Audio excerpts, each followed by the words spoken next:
Mimi naitwa Francisca Mboya, ni mkurugenzi wa shirika la Ladies Joint Forum, na hii leo tupo Misungwi kwa ajili ya uzinduzi rasmi wa mradi wetu wa Paza Mwendo.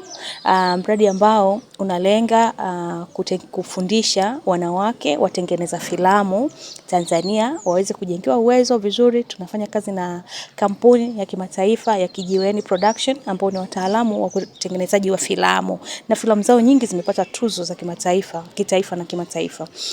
Wanawake hawa watakwenda kutengeneza story za maisha ya wanawake madereva bajaji wa hapa Misungwi, ambao kiuhalisia ni wanufaika wa mradi wa She Drive to Change, mradi ambao ni wa Ladies Joint Forum pia hapa Misungwi, ambao umefundisha madereva 30 kutoka hapa Misungwi, wanawake na wasichana ambao wanapata leseni na wapo barabarani. Wakishamaliza kupata mafunzo, wanafanya mazoezi, wanapata leseni za udereva, wanaingia barabarani kwa ajili ya kuanza biashara. Mradi huu wa Paza Mwendo kiuhalisia ni mradi ambao unakwenda kuuisha sauti za wanawake. Unaenda kuuisha sauti za wanawake, lakini vile vile watengeneza maudhui wanawake ndio watafanya kazi hiyo. Hii kwetu ni furaha na ni faida kubwa sana, kwani tunakwenda kuunganisha juhudi zetu za shirika na zile za serikali, ambako sasa walisema wataenda kutoa misaada, mikopo, uwezeshaji kwa content creators. Kwa nafasi hii naomba nichukue kusema kwamba tunajifungamanisha na misaada hii na fedha hizi ambazo zitakwenda kutolewa kwa watengeneza maudhui, pia kuwatazama wanawake watengeneza filamu ambao sisi kama Ladies Joint Forum na Kijiweni Production tunakwenda kuwapa mafunzo stahiki waweze kufanya kazi hii kwa weledi. Jina langu ni Amil Shivji na mimi ni mkurugenzi wa kampuni ya Kijiweni Productions. Kampuni yetu inahusika kwenye mambo ya filamu. Tunatayarisha filamu, tunatengeneza maudhui ambayo yanaonekana kwenye sinema, kwenye TV, runinga na huko mtandaoni pia. Na pia tunatoa mafunzo ya filamu. Mimi kwa upande wangu nimewahi kuwa mkufunzi Chuo Kikuu cha Dar es Salaam kwenye African Cinema. Na kwa kweli kitu ambacho tumegundua ni kwamba Tanzania, nchi yetu, ina vipaji vya hali ya juu, na kuna watu wengi sana wanapenda kazi za sinema, lakini wanakosa uzoefu na wanakosa maarifa kwa namna gani ya kutengeneza kazi ambazo zinaweza kutembea kimataifa na hata hapa Tanzania nchini. Kwa hiyo tumejitahidi kwa uwezo wetu chini ya Kijiweni Productions kufanya baadhi ya warsha mbalimbali. Tumeenda Tanga, Pangani, tumeenda Arusha, Dar es Salaam, sehemu mbalimbali. Tulikaa na taasisi ya Ladies Joint Forum, tukasikia project yao, mradi kuhusu She Drive to Change, ambayo wanatumia uwezo wao kama NGO ya kufanya kazi na akina mama na kuwawezesha na kuwaongezea ujasiriamali kwenye kuendesha bajaji. Tulivutiwa sana na hiyo idea na tukasema kwamba ni kazi nzuri, lakini hatujui kuhusu hiyo kazi. Na kujua kuhusu hiyo kazi ni vizuri tutengeneze sio matangazo lakini filamu. Na kwenye filamu kuna aina ya filamu inaitwa makala bunifu, yani creative documentary. Lakini tukagundua kwamba wale watengenezaji ni wachache, na pia kwa sababu ni akina mama ambao wanaendesha bajaji, vizuri ni hawa filmmakers pia wawe akina mama. Kwa hiyo tulitoa wito kwa watengenezaji wa filamu akina mama wa apply waje kwenye warsha ambayo tutakuja kufanya hapa Mwanza. Warsha ya kwanza na ya pili itakuwa Dar es Salaam. Tumepokea applicants 6 na baadhi kutoka Mwanza, baadhi kutoka Dar es Salaam. Leo tunaanzia lab yetu ya kwanza hapa Misungwi. Tunafundisha kwa nini tunatengeneza makala bunifu, tofauti yake, na kwa nini ni chombo ambacho kinaweza kikasaidia kuendeleza hadithi ambayo mara nyingi tunasikia tu huko mtaani lakini hatuoni kwenye sinema zetu. Kwa hiyo hii itakuwa warsha ya kwanza, na warsha ya pili Dar es Salaam tutaingia zaidi kwenye namna gani ya kutumia kamera, namna gani ya kufanya uhariri na kadhalika. Na tunategemea karibia mwisho wa mwaka huu, labda mwezi wa 10, 11, tutaonesha kazi zao hapa Mwanza na huko Dar es Salaam, na watengenezaji filamu watakuwepo, na pia akina mama ambao wanaendesha bajaji watakuwepo, na wanaweza wakaongea kuhusu mahusiano yao kati ya filmmaker na mtu ambaye yuko mbele ya kamera, na vile vile wataongea kuhusu kazi ambayo wametengeneza na kwa namna gani ina umuhimu kwenye jamii. Jina langu naitwa Betha Steven Mpiluka, afisa utamaduni halmashauri ya wilaya ya Misungwi. Mimi niseme kwamba kama ambavyo tunaona serikali ya awamu ya 6 kupitia Mheshimiwa Dr. Samia Suluhu Hassan kipa kipaumbele sana au ameweka kipaumbele sana kwenye hii jamii au kwenye ili eneo la vijana, wanawake na watu wenye ulemavu, si ndio?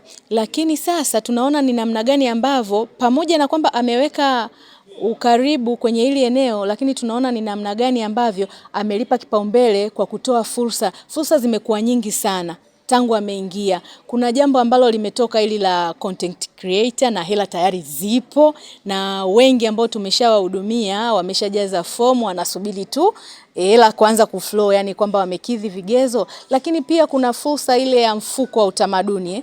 Pia tumekaa nao sana vikao, wadau wetu wa mama, wanawake, vijana, kuona ni namna gani wanaweza wakaitumia hii fursa ya sanaa au ubunifu kwenye upande wa kujipatia ajira, lakini pia kujiinua, kujikwamua kiuchumi.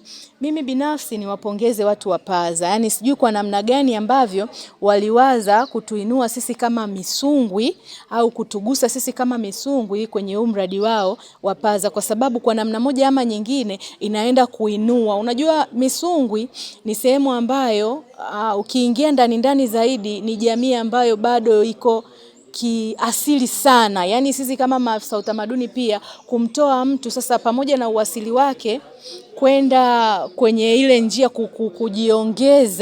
kujiongezea kipato kupitia asili yake, kubuni jambo ambalo linaweza likamvusha kupitia ule uasili wake, tunasema uloko wake alionao, imekuwa ni changamoto kidogo. Lakini Paza kwa sababu wanafika mpaka kule, naamini wataenda kuwanyanyua au kuwapa sauti wale ambao walishindwa kuongea au walishindwa kufanya jambo. Naitwa Adolfina Shija, mimi ni mkazi wa Dar es Salaam, Tanzania.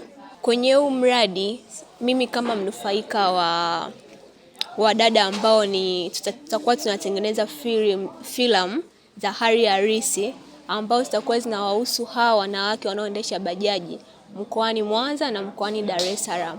So sisi kama wanufaika wa watengenezaji wa filamu wa hali halisi tumenufaika kwa sababu tutapata nafasi ya kuelezea maisha halisi ya hawa dada ambao wanafanya biashara au wanafanya kazi ya kuendesha bajaji na maisha yao kwa ujumla. Kwenye masuala ya utengenezaji wa filamu inajulikana sana kwa upande wa wanaume, sio wanawake. So kwenye changamoto kama hiyo, wanawake mara nyingi sana huwa wanabaki nyuma, tofauti na wanaume ambao wanapata kipaumbele sana tofauti na wanawake. Hiyo ni changamoto moja hapo. Then changamoto nyingine naweza nikasema kupata fursa kwa wanawake kwenye utengenezaji wa filamu. Yes. Kwenye kupata fursa, wanawake wengi sana wanakuwa hawapati fursa kwenye utengenezaji wa filamu. Tunaongeleaje kuhusu masuala ya fursa? Kama tumeona huu mradi wa Paza Mwendo. Mradi wa Paza Mwendo walikuja direct kwenye kutoa fursa kwa wanawake. Tofauti na miradi mingine ambayo inaweza kaa na bei sana kwa wanaume. So hiyo naweza pia nikasema ni changamoto kubwa sana, lakini kwenye upande wa Paza Mwendo walitoa fursa sana kwa upande wa watengenezaji wa filamu kwa wanawake. Kwa majina naitwa Gertrude Malizeni, mimi ni mkazi wa Dar es Salaam. Na mradi huu wa Paza Mwendo naweza nikazungumzia kama ni mradi ambao unaleta filmmakers pamoja, waandaji wa filamu ili kuweza kuleta mawazo yetu pamoja, lakini pia kujifunza kila mtu kutoka kwa mwenzie jinsi ya kutengeneza makala bunifu, lakini pia kuweza kusikiliza kwa ukaribu na kufahamu zaidi maisha ya wadada ambao wanahusika na shughuli ya uendeshaji wa bajaji kwa mkoani Mwanza pamoja na Dar es Salaam. Tumetumia filamu kwa sababu filamu ni namna ambayo mtu unaweza ukawasilisha maoni yako, mawazo yako, changamoto, experience na vitu mbalimbali. So sisi kama filmmakers au sisi kama waandaji wa filamu tumeona ni namna nzuri ya kuweza kuwafikia watu mbalimbali ili kuwasilisha maisha au experience ambazo wanapitia kina mama waendesha bajaji kwa mkoani Mwanza na Dar es Salaam, ili kuweza kushirikiana na watu wengine na jamii zingine, pia jamii zetu kiujumla, kuweza kujua na kufahamu kwa ukaribu zaidi vitu ambavyo kina mama wanapitia, lakini pia kuhamasisha pia na wanawake wengine ambao kwenye sekta tofauti tofauti, sio lazima bajaji, ili kujua kwamba na sisi pia wanawake tunaweza kufanya kazi tofauti tofauti, sio tu zile kazi ambazo tumezoea kufanya kila siku. So changamoto ya kwanza ambayo waandaaji wa filamu wanawake tunapitia kwa kiasi kikubwa, naweza nikasema hatuaminiwi sana na jamii. Ukiwa mwanamke unafanya kitu ambacho jamii haijazoea kuona mwanamke akifanya, mara nyingi wanategemea kwamba huyu atafanya vizuri kweli. Kwa hiyo kama mwanamke inabidi sasa ufanye zaidi ili kuweza kuprove kwa jamii kwamba mimi pia kama mwanamke naweza. Na hiyo inaweza ikata kwa madereva bajaji pia, na kwetu sisi watengeneza filamu inabidi ufanye zaidi ya kile ambacho unaweza ukafanya. Kwa hiyo inabidi utoke nje ya box ili kweli uweze kusema kwamba okay, mimi kama mwanamke pia naweza kufanya. Mimi kama Getu pia naweza kufanya. Kwa hiyo kuna nguvu ya ziada inabidi uweke tofauti na mwanaume. Kwa sababu mwanaume anaweza tu akaamka asubuhi akafanya kitu chake. Kwa sababu imeshazoeleka wanaume wanafanyaga, mtu anaamini kwamba okay, wanaume wanaweza. Usisahau kusubscribe, like na kubonyeza alama ya kengele. Asante.